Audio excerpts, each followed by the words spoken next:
असतो मा सद्गमय तमसो मा ज्योतिर्गमय मृत्योर्मा अमृतंगमय.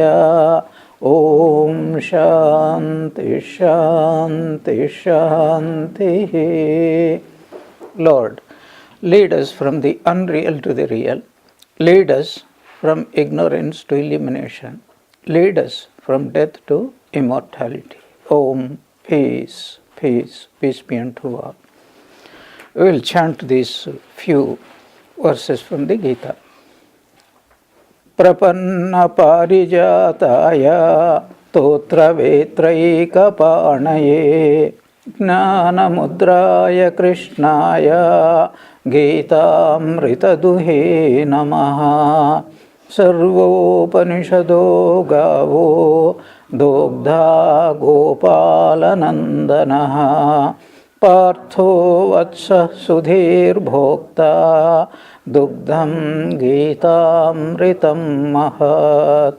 Vasudeva sutam devam kamsa chanuramardanam devaki paramanandam krishnam vande jagadgurum. Mukam karoti vachalam pangum langayate girim yat kripatamaham vande paramananda madhavam.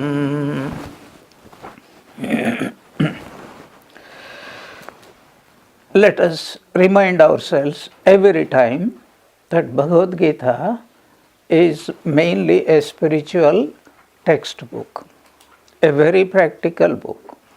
It teaches us the reality about God and why God should be our goal and how to reach God. This is called Tattva, Purushartha and Hita.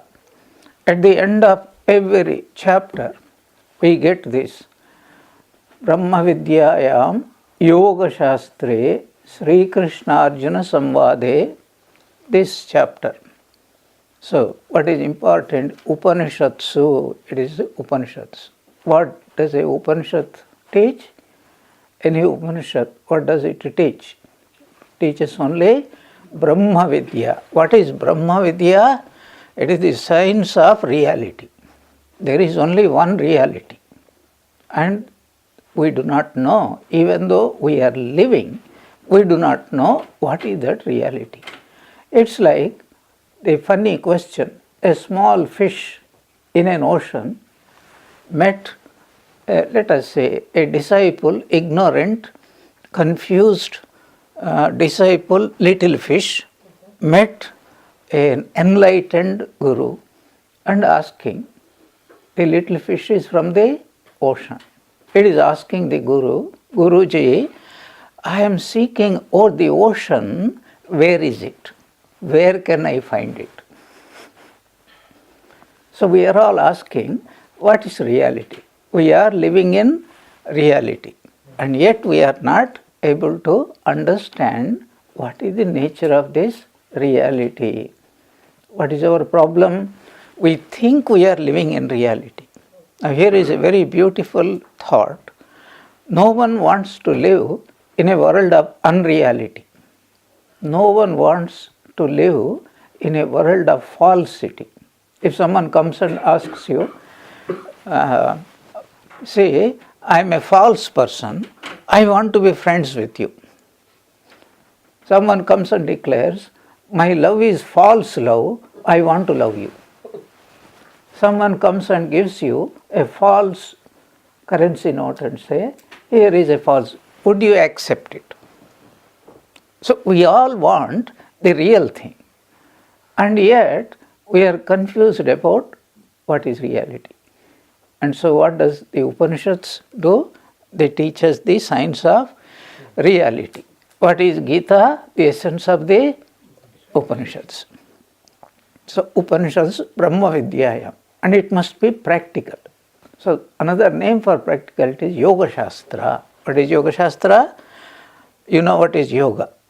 What is the meaning of yoga? that which takes us to reality, that which joins us with God, that is called yoga.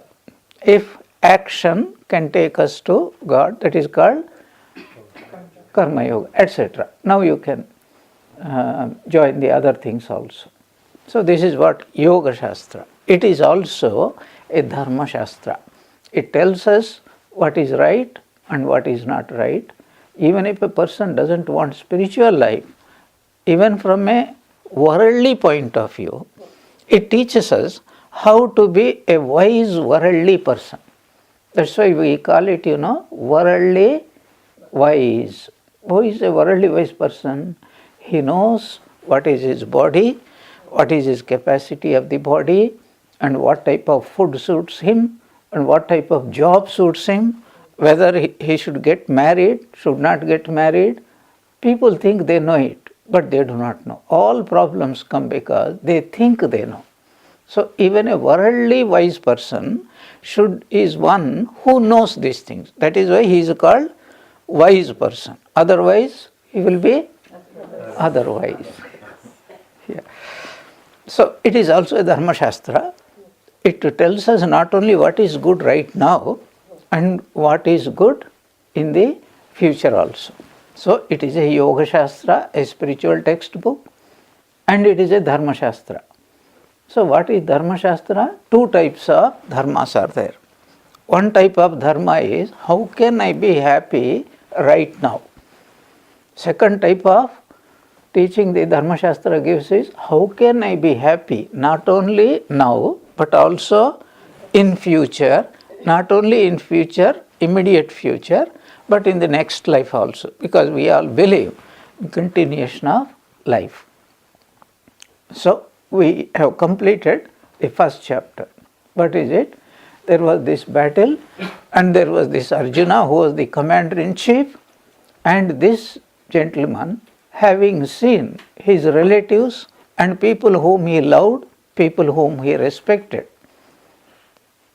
Here is a thought.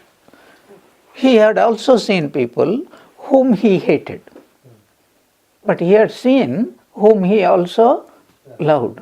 So now the problem comes, what shall I do? Because in a fight, whether the people whom you love and the people whom you hate, if both are joined, then this dilemma comes. Otherwise there is no dilemma. You hate some people and you want to finish them off. There is no second question. But here are people whom one considers as most beloved people. Like what? Bhishma, Drona and many others. Now, the relationship with Bhishma is family relationship, as well as it was Bhishma actually who brought both Kauravas and Pandavas up from their very beginning. Why? Because Pandava's father was not there, whereas Kaurava's father was there, but he was totally blind. It was Bhishma practically who was what you call protector of this kingdom, and it was his duty to bring these children up so that they can in future become righteous people. But unfortunately the Kauravas became unrighteous, the Pandavas became righteous. What was the problem? Even though Pandavas were righteous people, they unfortunately did certain actions which brought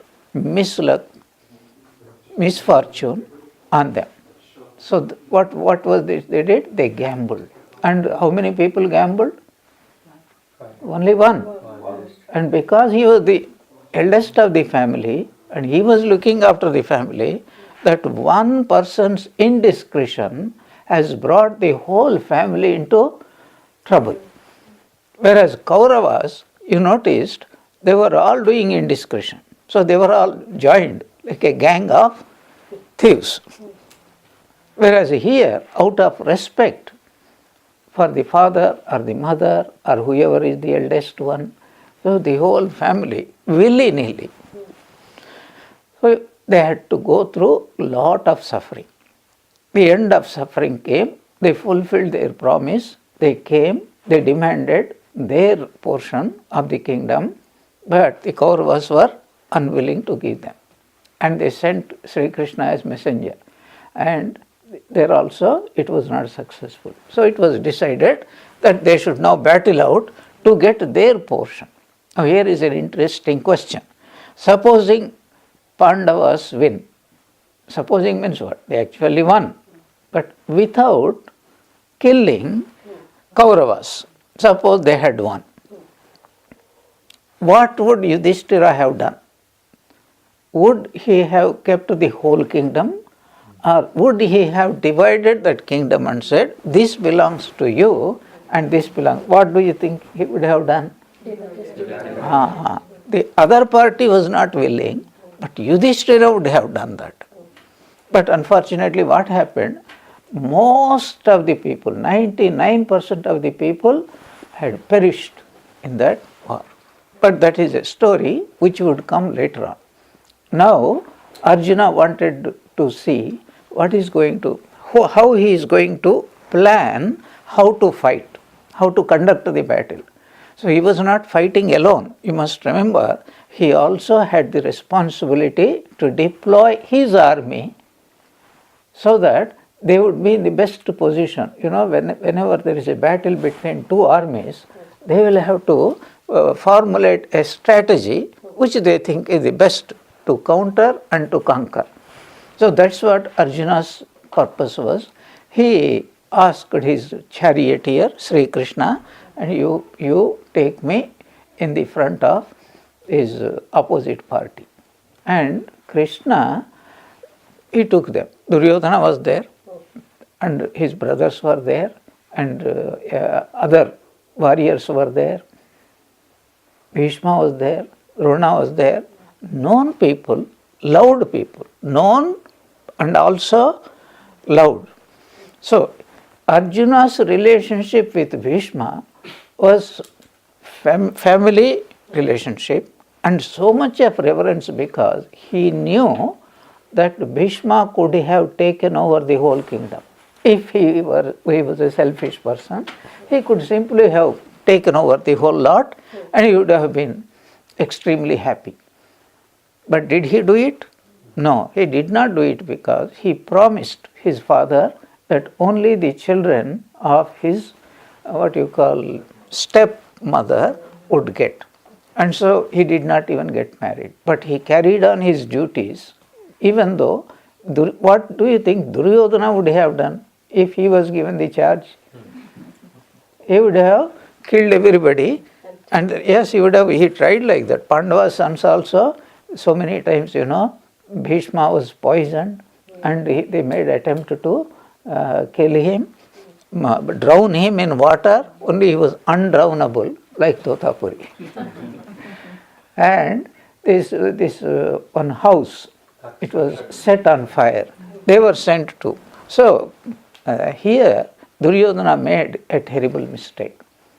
If he had taken the example that whoever is defeated, and he knew that it was a deceitful victory through Shakuni, he would have he knew that he was going to win.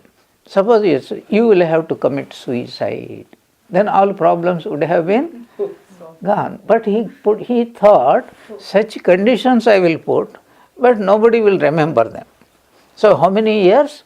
13 years. Rama was sent out for how many years? 14 years. So out of sight, out of mind. That's what they thought. But yato dharmaha tato jayaha. Where there is righteousness, they will win. And if we are fated to come back, nobody is going to kill us. Duryodhana forgot these truths. Ultimately he realized that truth in the battlefield. He said, I have acted immorally, unrighteously, and why? Because I was helpless. You know that? What he said? Janami dharmam nachame pravrittihi. I know what is righteousness. I have absolutely no desire to follow it. Janami adharmam. I know what is adharma. But nachame nivrittihi. I don't have absolutely any power to desist from following the wrongful ways. Coming back, Arjuna's relationship with Drona, you must understand. What is the relationship? He was his own guru. So, of course, he was not a spiritual guru. He was unfit to become a spiritual guru. Who was real Arjuna's spiritual guru? Bhagavan Krishna. So, he was only archery. Being a Brahmin, he should never have taken up that profession. Even if someone takes up that profession, it should be with the motive of doing good to his pupils, not out of a wrong motive. What was Drona's motive? To take revenge upon? Drupada. That was the important thing. Anyway, he should not have done that, but Pandavas have really revered. Arjuna was loved by his guru, and Dronacharya knew, if anyone can fulfill my desire, it is only Arjuna. And he did that. He bound Drupada and then brought him to the, so in front of Drona.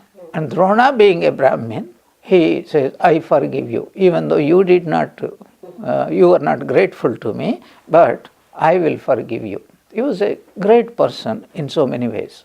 That was the relationship. So, were these only two people? There were so many other people. And then what has overcome Arjuna? He says, suppose we win the war, and it's a victory, but it's a hollow victory. Hollow victory because without whom we will not be able to enjoy at all. See, supposing here is a imaginary scenario. Here is a person, poor person, and he struggled many years. He has a loving wife, extremely talented children, and so far as worldly wise, he was extremely happy person, contented person, but he was poor. Just imagine that he was also buying lottery ticket. Imagine that tomorrow the results of the lottery will be announced. And that night, all his family members were murdered or died. And next day, the news comes that he had won the lottery ticket. Just imagine, do you think that person will be happy? Because you see, we cannot be happy unless we share it with others. But here is a secret which only spiritual teachers can tell, spiritual people can tell, scriptures can tell, and even great people can tell, never ordinary people can tell. If a person can get happiness by sharing with one person, let us imagine, if the same person shares with 5 people, will his happiness increase or decrease? Increase. But that is where our wisdom stops. Because family people, husband, wife, children, 5 people. But supposing this person has got brothers, sisters, they are all joint family, and they are all living in good relationships with each other, loving each other, helping each other.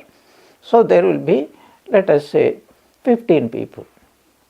So the person who is providing, will he be happier person, less happy person, or more happy person? He'll be more happy person. But that's where our worldly wisdom comes and stops and says, thus far, no further. But here comes Sri Ramakrishna, Swami Vivekananda, Bhagavan Krishna. He says, why don't you share it with the entire world? So this is where our wisdom fails us. That's why we need the scriptures to tell us. Now here is Arjuna's dilemma is, if we do not have these beloved family members, what is the use of getting, even if we become victorious, what is the problem? So why are you worried, Arjuna? You are worried because we do not know what's going to happen in the wars. He had already mentioned. the best blood will be blown. It is a known wisdom that whenever a war takes place, nobody is a winner.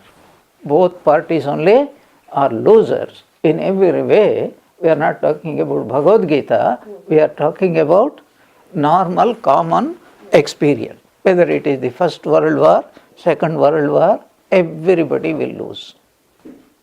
If we want peace, there should be no battle. Now here Arjuna, his dilemma is, how can we be happy? So what is the goal? Why did he refuse? What is the goal? I want to be happy. But how can I be happy without the people whom I loved? This is the biggest problem. Now, is this problem really a problem only at that level, or is it a problem at higher levels? This is what we will discover it. Let us proceed now. So, the second chapter, as we already discussed, is called Sankhya Yoga. Why is it called Sankhya Yoga? Just now you have heard that there is only one Atman and everything else is non-Atman. Now here is an important point. We discussed it so many times and it needs to be emphasized so many times. Is there really any non-Atman? Is there anything called world? Is there anything called non-divine? Really speaking, no. It is like the classic example. In semi-darkness, a person looks at something and mistakes it for a snake.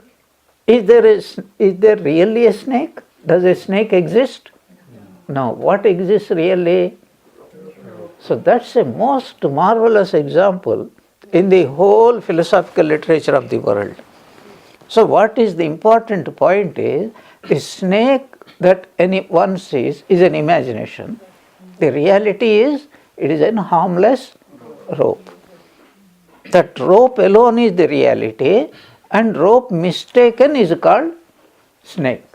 Now when rope is mistaken as a snake, what is wrong in mistaking? Is there something wrong? Yes. You can mistake something for somebody else for something else. But the problem is, if it is a wrong type of mistake, if it is a right type of mistake, it is wonderful. So you know what is right type of mistake? Suppose a real example I will give you. So I went to Hyderabad many years back, and the local devotee, that one lady, she came and said, "Swamiji, I am so happy to see you." She went on talking. I said, I do not remember this devotee at all. First time I'm meeting. So she was telling, you told me this, you did this to me. I don't remember at all. Then ultimately, do you know my name? And the person said some other Swami's name. Mistook me. I was getting on. She brought nice sweets and gave it to me. This is called a right type of mistake. I don't mind having taken this one. The thing is, if you mistake somebody as a holy person and you do reverence to that person, it will always lead to the good, because you are only reminded that here is a holy man, I am bowing down and I am taking this one. But the other way is, if you mistake a holy man for a wrong person, it's not a very good thing. So anyway, Arjuna's dilemma, like our dilemma, what it is, we are taking the example of Rajju, Sarpa, Bhranti. What is the point here? There is nothing called world. So what is there? What exists is nothing but reality. And here is that point again in different words. You cannot mistake non-existing something because it doesn't exist. You can only mistake what is reality as something else. So whenever Vedanta scriptures tell us that this is anatman, non-atman, that can lead to misunderstanding. Non-atman means not something other than Brahman. Non-Atman means what? Mistaking Brahman or God for this non-Atva, we call it, multiplicity, human beings, this, that, so many things. That leads to its own problems. So, we are living in God. We cannot live anywhere else, only to rediscover that we are living only in God. When we rediscover, what happens? That word we disappears. Because how many realities are there? Only one. Reality is only one.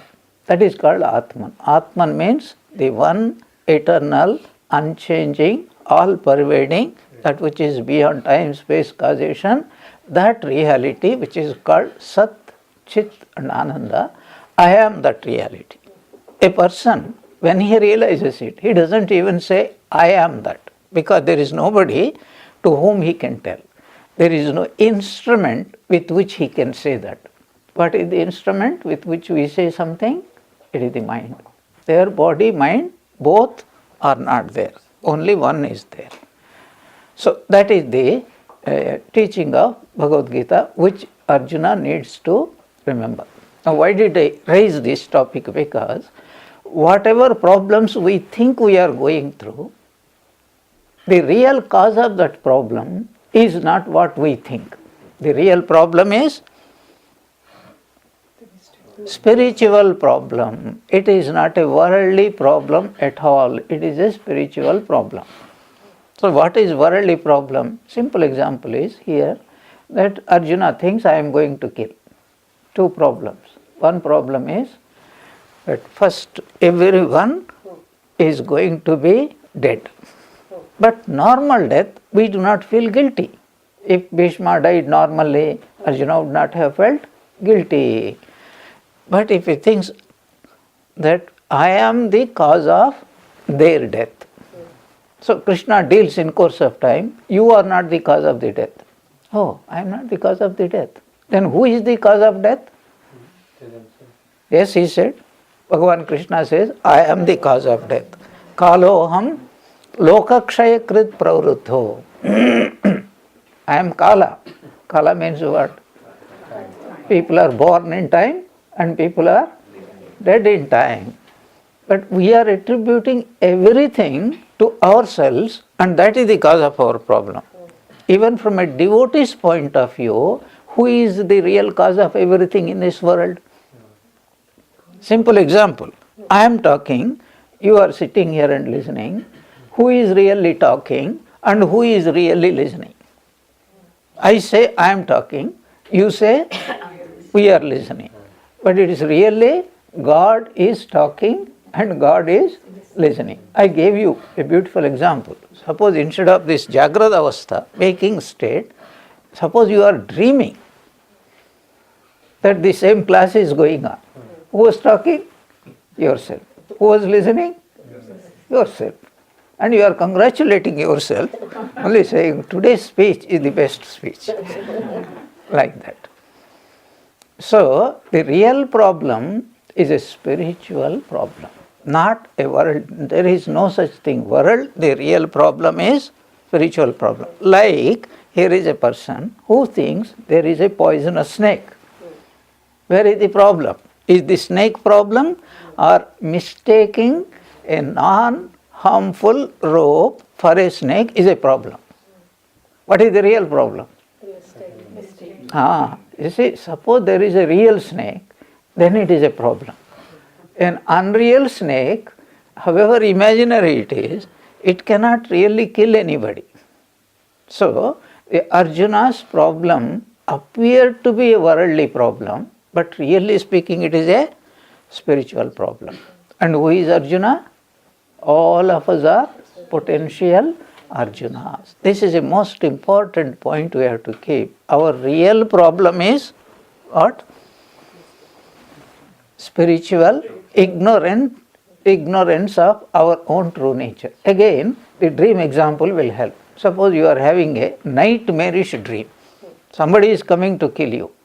And if you are asked when you are having a dream, in the dream, you are asked, someone in the dream asks you, what is your problem? What would be your answer? Something is causing me this trouble, isn't it? But when upon waking up, what would be your answer? Who is the cause of the problem? Actually, you are dreaming your ignorance that you are the cause of the problem. That would cure all problems because you cannot kill yourself. So you cannot say, I am such a clever person, I finished myself. If anybody says, I have killed myself, how ridiculous it will be. So that's what Bhagavan Krishna is going to do. With this background, let us go back and start. So, what is the first one? He says, Sanjaya's description of what happened. In the end of first chapter, what did we find? We find that Arjuna had dropped his bow and arrows and sat down. Then the second chapter starts. Sanjaya Vacha. So, Sanjaya says to Arjuna, who was thus afflicted with sorrow and pity, and whose eyes were blinded with tears, Krishna spoke these words. This is Sanjaya's description of the first sloka. Then the Lord addresses Arjuna and says, in this moment of crisis, why this weakness and delusion, that wretched faint-heartedness which brings ill fame on you, which will close your way to greatness and heaven, and which is not approved by any great man. Shake off this cowardice. It doesn't befit you. Arise, O terror to your foes. Be a man and fight. The first thing is, the Lord is goading Arjuna to wake up. So, what is the problem? Arjuna was in a tamasic state. What does tamas do? It will cover up the power of discrimination. So, what is indiscrimination? That is the opposite of discrimination. What is indiscrimination? To confuse between what is right and what is wrong. That's what we discussed last class also. So, why in this critical moment, Arjuna, suppose you go home, there is no war, and you are sitting there and you feel morose, then what happened? That's your personal problem, individual problem. Here, the whole Pandava army and thousands of people, their fate is dependent upon you. And if you do not lead them properly, if you take this kind of decision, then it will affect everybody. That is what is called in this critical condition. Vishame samupasthitam. Which means nobody should have it, not only Arjuna. None of us also should have this kind of problem. Then he says, this decision of yours, that you decided not to fight, it is beset with three undesirable problems. Anarya justam, asvargyam, akirtikaram. So, but the first, he says, anarya justam, means it is not worthy of a noble person. This kind of behavior, it is possible only for an ignoble person. So, Arya, the word used is Arya. Now, in India, there is a big controversy going on, more and more. From where did the Aryans come? Were they native people, or did they belong to, Persia and other places, and then they migrated to India, and then in course of time, like British people, they conquered India, and then they became rulers, and only for 200 years. But these Aryas are ruling even today. This is one side of the controversy. The other side, which seems to be gaining strength day by day, is that they have not come from outside. They are there in the upper regions of India, and they only slowly came down from the upper regions to the lower regions, and they were endowed with superior intelligence and vigor and they slowly conquered the lower people and spread their culture. And this is becoming stronger because evidences are coming forth when they are digging at Harappa and Mohenjo-daro, and also there was a river called Saraswati, which was 11,000 years old, and they are discovering the remnants of lost civilizations on the banks of the Saraswati, where Vedic civilization had come. Now, an Arya is invariably associated with Vedic civilization, from whom the whole Vedanta has come. Vedanta means Aryans, what is called expression of their experiences.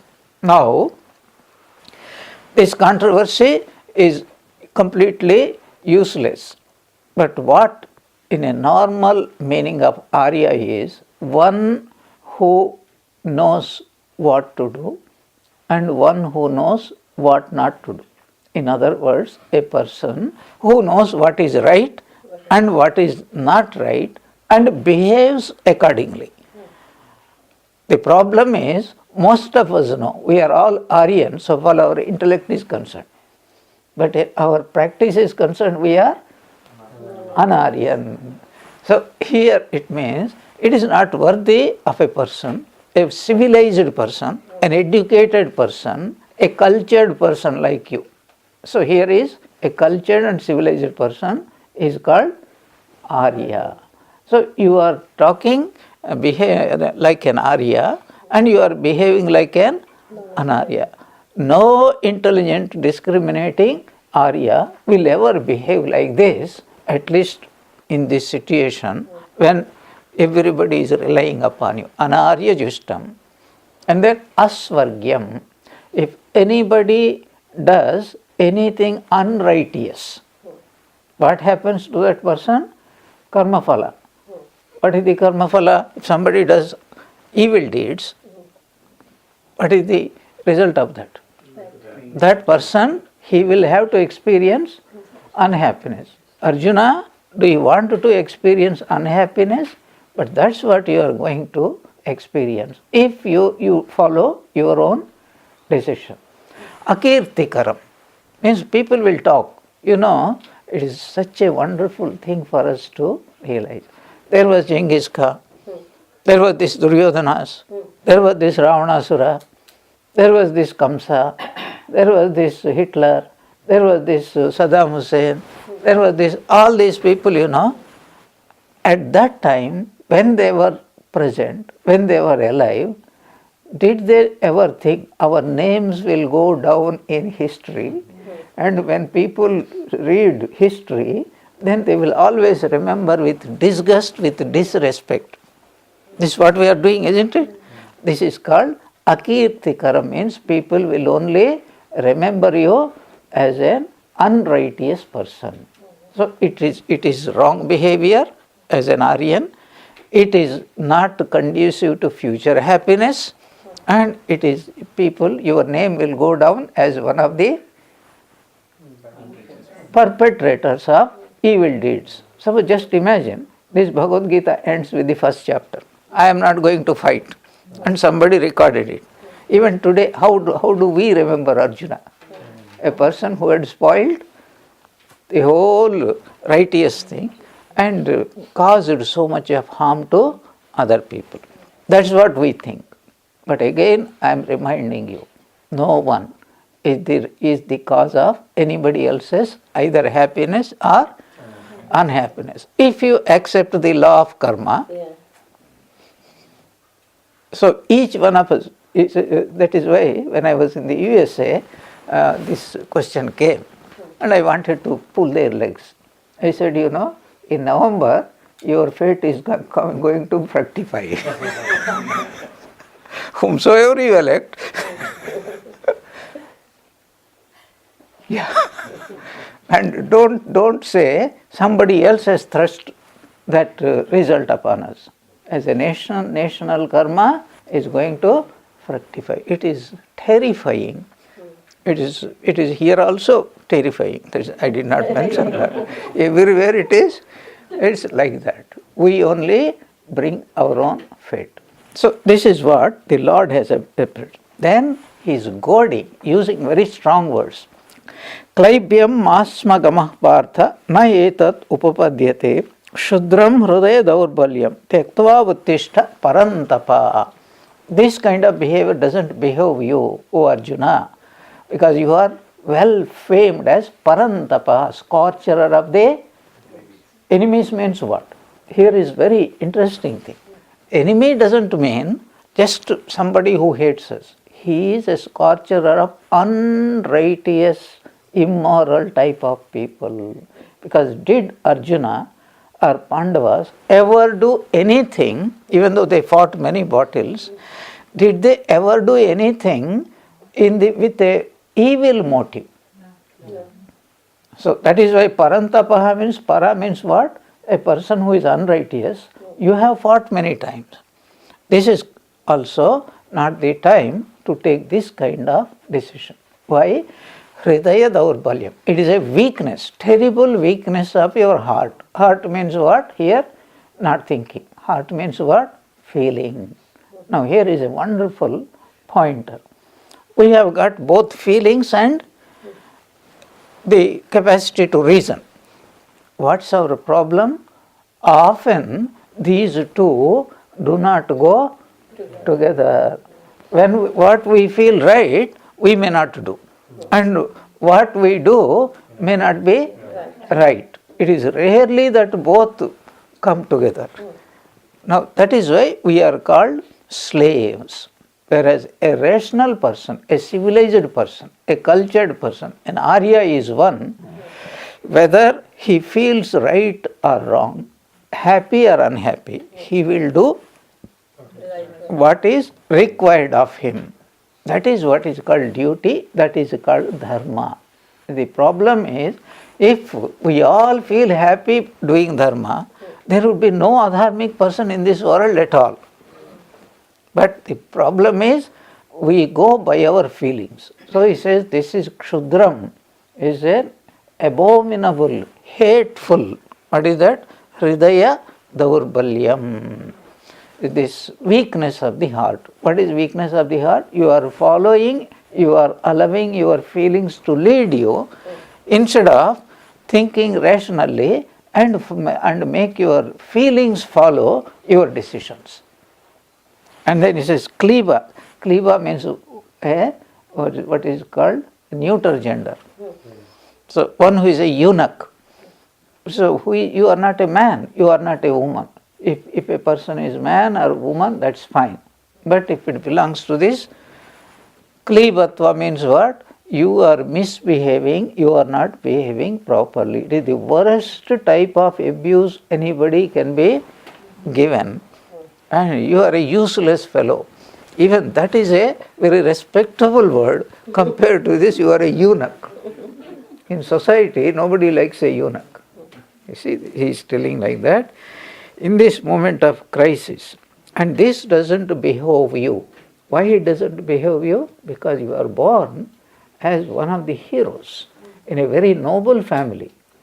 This is another point we have to note down. See, if we are born in an indifferent family, and if we do something, then nothing is gained, nothing is, probably not anything is lost. But if I am born, say for example, in the royal family, somebody misbehaves. So the whole family gets the blame. So he is telling, it doesn't behave you. And also there is a reason, it doesn't behave you because that in the past you behaved with an exemplary conduct. Every occasion you had risen to that occasion, you did what is exactly right, and then you proved yourself that you are a real Kshatriya, real Pandava. But on this occasion, you have lost what we call your marbles, and his brains is lost. So why Krishna was doing this? Because he knew that the potentiality of Arjuna he knew. I can give you parallel examples, This Ram Krishna had scolded both Swami Yogananda and also Swami Niranjanananda, for this same incident. But different way. Because he wanted to correct them. So that was the way they behaved in that situation. What do we call it? Is it Arya behavior, Aryan behavior, or non-noble behavior? Non-noble behavior. Otherwise, how do you know? How do you know? You will know it because Sri Ramakrishna would have praised them if that behavior was appropriate behavior. Like Nagamahashaya, he bet a man who was criticizing Sri Ramakrishna, his guru, with a gentleman was bet with his own shoes. And Girish Chandra Ghosh, when he heard it, he appreciated it. Everyone appreciated it. Why? Because, first of all, one should not hear a guru ninda. Second, that when Nagamahashaya had beaten that person, what was the motive? Is it for his own egotism or for that person's good?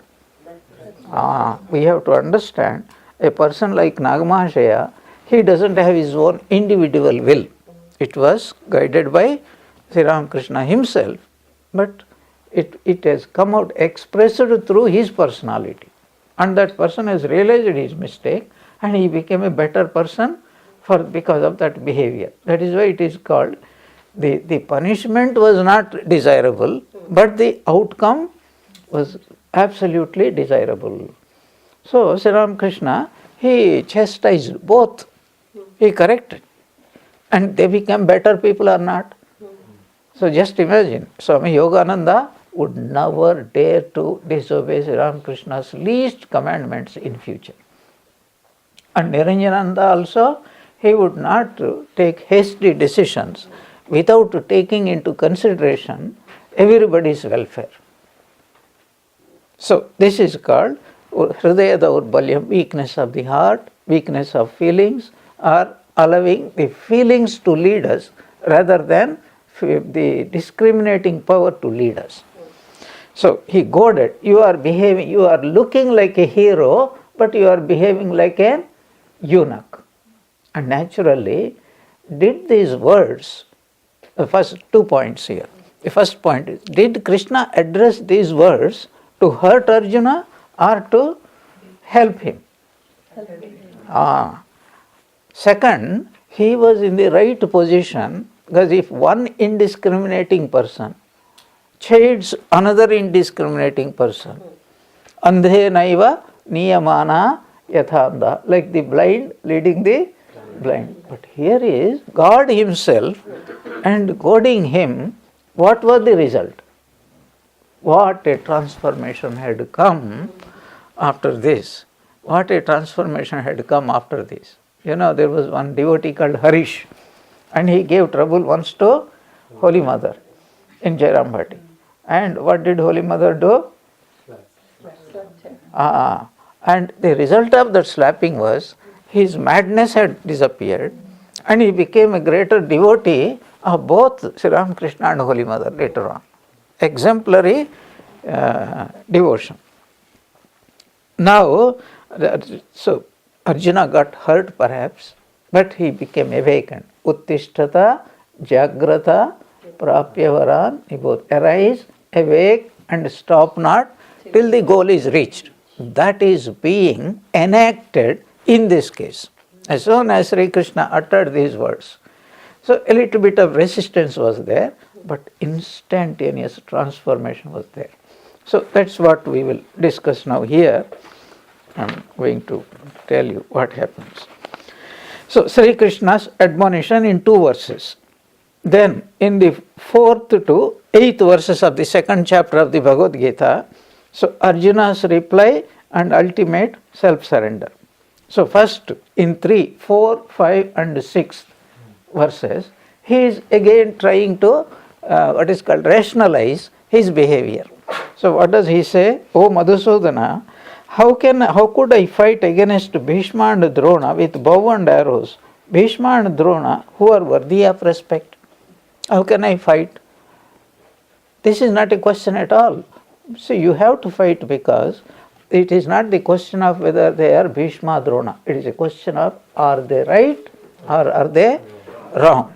So you have to behave in a civilized society, even forgetting about spiritual life, even in our day-to-day life. Suppose your own brother or sister or husband or wife or children or even your parents, if they do something wrong, and if you are, say, a judge or a police inspector, a police, what will you do? If you are a lawyer, what will you do? Should you favor them because they are your people? And if you do that, tomorrow somebody will do that to you. So for our society, the meaning of the society is very important for us. What is a society? Where a number of individuals come and live together. So they must abide by some rules and regulations. So that is how even in games, I will do whatever I like. It would be like that stupid Indian king. There was a stupid Indian king. And first time he was watching a football. And he didn't understand it. He felt pity. And then he said, why so many poor fellows are running after one ball? Why don't you give them all one ball? So for any game, there must be certain, what is called, rules, regulations of conduct. Then it becomes an enjoyable game. But when people play nowadays, they are not playing games. They are playing what? For money, for name and fame. That's why so much of corruption is going. Anyway, coming back to Arjuna's question. So, he was only trying to defend. He was not asking the question, are they right or are they unright? How do we know? Because Arjuna in the very first chapter, he had named them as what? Unright. Atatainaha. He specially named all of them. Everybody. There are people who are the worst sinners, and whosoever supports worst sinners, they are also sinners, even greater sinners. That is why it is said, so whether a person commits a sin, whether a person goads, incites another person to commit a sin, or whether a person approves by being silent, allows a sinful action to be done, all the three people will get the result of sin only. So Bhishma Drona, my relatives or no, that's not criteria. Are they right or are they wrong? Then he says, is it not better to resort to a life of begging than killing these great souled masters? How could I kill the teachers for the sake of wealth? Will I not be partaking of blood-stained enjoyments? Blood-stained enjoyments, supposing a person, poor person is there, and he is working so hard and he earns some money. Somebody goes and then harms that fellow, snatches away that money, and he enjoys it. What is it called? Blood-stained enjoyment. I'll give an example. There was Guru Nanak, the great saint Guru Nanak. So once he went to a village, and the first person he met was a cobbler. And the cobbler recognized him and said, Holy sir, please come and stay with me, and you stay as long as you want. And Guru Nanak was staying there. And he was well known. And so what happened, the villagers came to know a holy man called Guru Nanak is coming and staying here. Then the richest person from that place, that person came and said, why are you living, holy sir, in this poor man's place? You please come to my house. I will give you first class feast, etc. So why don't you come and stay? Guru Nanak steadfastly refused and said, I am very happy here and I will stay here only. Then the rich man, he went on persisting, forced him. Guru Nanak said, I don't like to go from here, but since you are forcing me, I will come to your house, but I may not take your food. So, okay, come. And he was served in golden plates, royal dishes, plenty of them, but Guru Nanak would not touch them. He Then the rich man was asking, why don't you enjoy? He says, how can I enjoy? It is uneatable, avaikshyam. The rich man says, such a wonderful, tasty dishes, specially prepared. Why?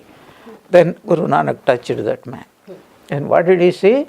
The whole thing, every dish was covered with blood, pieces of meat, gory, dirty and all that.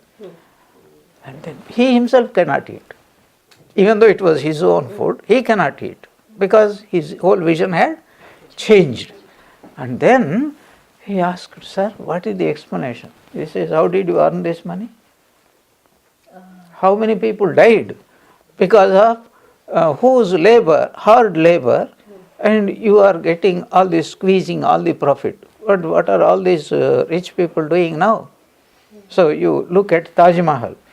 Taj Mahal was built on the blood of thousands of workers who worked so hard, and where did he get the money? Now we are all admiring Taj Mahal, but how did he get the money? How was it built? How are the pyramids were built? And then what happened to the people who were the engineers, who were responsible for designing and then executing, and then the thousands and lakhs of laborers who had to drag those heavy these things, and then they died. Do you know that gory history? You go and read it. So behind every rich man, this was there. Swami Akhandanandaji, he never wanted to come to Calcutta. So once he was forced to come. He was being taken by a horse carriage. He was looking at all these royal buildings, Viceroy's building. He was narrating, what did I see? I saw blood coming out of every pore of the building, because all these were built by whom? Out of whose? So this is called blood-stained enjoyments. So Arjuna was telling, after killing Bhishma, Drona and all those people, is that victory is a hollow, not only hollow victory, it's a victory beset with the highest kind of sin. How can I ever enjoy this kind of thing? So this was. Then what do you want to do, Arjuna? Okay, you don't want to fight, you don't want to kill, but what do you wish to do? Then he says, it is better to eat begging food. But according to Vedic culture, only 3 types of people were entitled to eat by begging. Not any type of person. You know, Hinduism divides life into 4 categories. The student, the married, the retired, and the renouncing monk. So, the student and the retired person and a sannyasi, they alone are entitled to beg food, not a householder. If the householder also begs, then who is going to maintain everybody? So you are not entitled. Okay, you don't want to fight. You are what is called unauthorized to eat food, begging food, and then how are you going to live? But he is telling, he did not understand it. He himself was telling, I will go and live. Do you think Duryodhana will allow him even to be alive? Because last time he allowed. Second time I will not allow. There is a beautiful book called Brother Karamazov by Dostoevsky, one of the wonderful psychological novels that came. Important point is, there is a chapter where there was a monastery and the superior, Father Superior, he was twisting a little bit of the teachings of Jesus Christ and preaching them to people. Then Jesus Christ could not tolerate. He went to the superior and said, why are you twisting my teachings? Then the superior says, Jesus, sit down here. Let us have a one-to-one talk. Last time, out of devotion and pity, we allowed you to come down after your death. But this time, we will see that you will not come back again. Then he goes on giving the people do not want your teachings. If you want your people to listen to you, they have to be gradually taken step by step. You are giving the highest teaching. What is this teaching? Aham Brahmasmi. I am Brahman. So, for most of us, Aham Brahmasmi is pronounced, as Aham Brahma Asmi. I am body, I am mind. Brahma, you understand? I am delusion. We are all, whenever we say I am the body and mind, our CV is nothing but Baram. So, this is very important for us to understand how Hindu life has divided itself. So, this is what Arjuna is telling. But then Krishna's grace came to him because he was a worthy person. So, what was he doing here? Then slowly doubt came.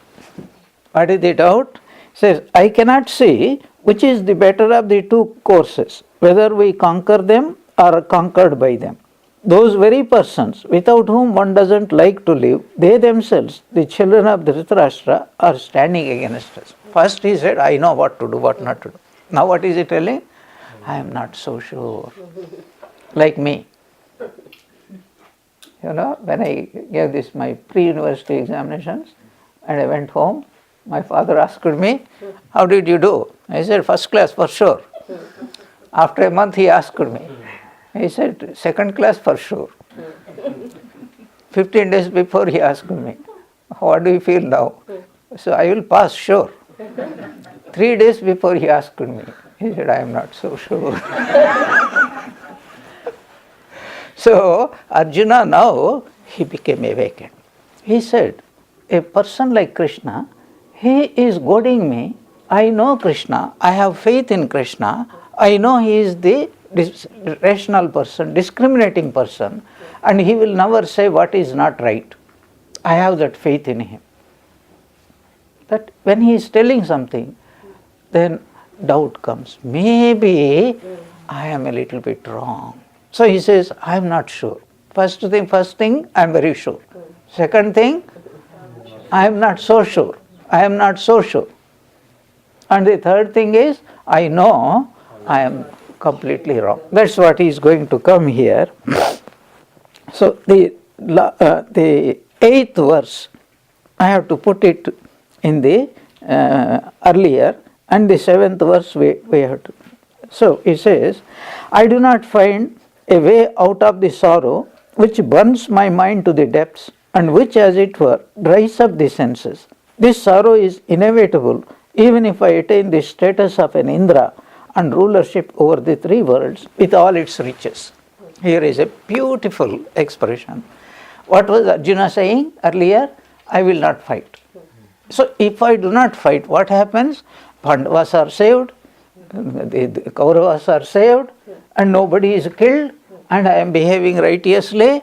Let me go to dogs, let me live by, or let me die. It doesn't really matter, because he said in the earlier, if they want to kill me, I am ready to be killed. In the first chapter, end of the first chapter. Yeah.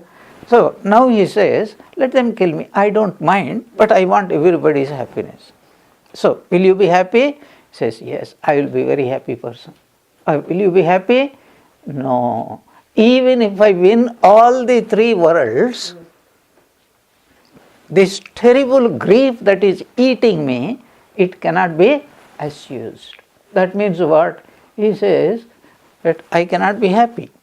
And if anybody says I am not happy, the cause of that unhappiness is only one.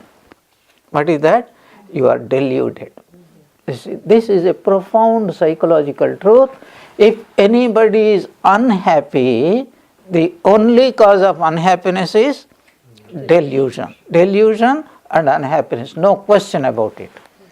So, cannot a person, suppose somebody is having a terrible illness, cancer, TB, whatever, or accident. So the pain is there. We are not suffering about unhappiness. We are talking about pain. And who is free in this world from pain? Everybody is suffering at some point or the other. for small reason or big reason or for no reason at all. This is the truth. And here Arjuna slowly was coming back to his rational thinking. Oh, even if we win, we will not be happy. Even if I get all the three worlds, not to speak of this small kingdom, even then I will not be happy. That means what? The real reason for my unhappiness has nothing to do with this so-called present cause of winning over this battle or not. It has nothing to do. What a change in the clarity of thinking. Then in the 7th verse which I have brought it, he says, Karpanya dosha upahata svabhavaha prichhami tvam dharma sammuda chetaha yat sreya syat nishchitam bruhitan me sishyasteham shadhimam tvam prapanna. In this 7th, 5 steps are taken. What are those 5 steps? Where did we discuss about the seven steps, 7 stages? Did we discuss? Yes. Where did we discuss? Long back. In this Jarma or Puru Jarma? So here is the thing. Discovery of the problem, discovery of helplessness, acceptance that I have a problem, seeking advice of a wise teacher, surrender to him, receive the remedy and apply the remedy or medication. These are the 7 stages. Now the first time Arjuna was coming to these 5 stages. So now what are those 5 stages? Let us find out. First he discovered, I have a problem. What is the problem? I am profoundly unhappy. And I don't know what is right, what is not right. So what is the first thing? Discovery of a problem. I have a problem. But do I accept the problem? The problem is, it is not the problem which is the problem. It is the non-acceptance of the problem by us that it is my problem and I don't want to. It is everybody's problem. Yes, somebody else did something, like that. So he says, discovery of problem. Then, okay, now there is a problem. I know it is my problem, but why don't you deal with it? I don't have the remedy. I don't know. That is the most important point. I know what is the problem. I accept it. I am responsible. I don't blame anybody, but I am helpless. So when I am helpless, ego comes. Okay, I am helpless, but I won't tell anybody. I won't take other person's advice. No, accept and then seek a wise person. Say, I have this problem and I am helpless. Will you kindly help me? That is the crucialest point in the whole problem, psychological problem. So one psychologist with whom I was intimate for some time is an old man. He died now. He used to say, for some time when the patient comes, it takes several years. What is it? The patient doesn't feel that I am a patient, I have a problem. Second, he understands I have a problem. Third, he says I am not helpless. I know what is my problem and I know what is the remedy, even though he doesn't know. It continues, even it becomes intense. Then at some point he understands I am helpless, I need somebody. Then the next stage is, here is a person, here are many persons, here is one person whom I am consulting and I accept, I have faith in that person. I have faith. This is called Guru-Sishya relationship. Only when the patient accepts that here is a person who can help me and I want to receive that. And when does the person accept? A psychological issue. When a person is ready to receive the help, only then he accepts. Otherwise, so many people go to Sri Ramakrishna and then say, we know you are a great soul. But Sri Ramakrishna also, what does he say? Jaoge, go and see the buildings. Why? Because they understand he is great, but they are not ready to receive the help from that person. What a marvelous thing. Arjuna understood, I have a problem, I need help, here is a person who can help me, and then what does he need to do?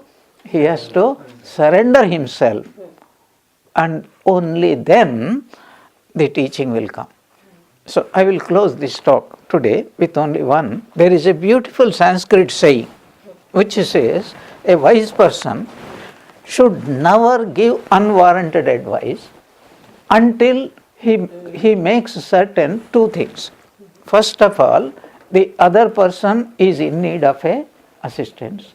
Secondly, the person, he is ready to accept my advice.